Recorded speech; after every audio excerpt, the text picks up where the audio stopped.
11-asr ilk musulmon sultoni sanalgan Mahmudning G'aznadagi saroyiga Abu Rayhon Beruniyni keltiradilar.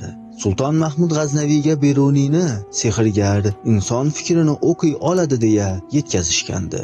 Allomani sinovdan o'tkazish uchun Mahmud G'aznaviy "Qani ayt, men hozir qaysi eshikdan chiqib ketaman" deya qarshisidagi 12 ta eshikni ko'rsatadi. Beruniy qalam va qog'oz so'rab, unga yozadi va sultonga qog'ozni taqdim qiladi.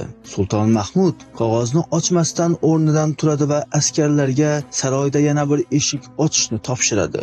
Askarlar shu lahzada u ko'rsatgan joydan eshik ochadilar. Mahmud G'aznaviy shu eshikdan chiqadi va qaytib qog'ozni ochadi. Qog'ozda esa ushbu baytlar bitilgan edi. Kimning agar bor taxti toji, kuch-qudrati dog'i ustuvor, qay tomonga yuz bursa hajdir, qay tomonga shaxt etsa yo'l bor. Ha azizlar, buyuk olim ana shu zakosi sabab tarix kitoblariga zarhal harflar ila bitilgan edi.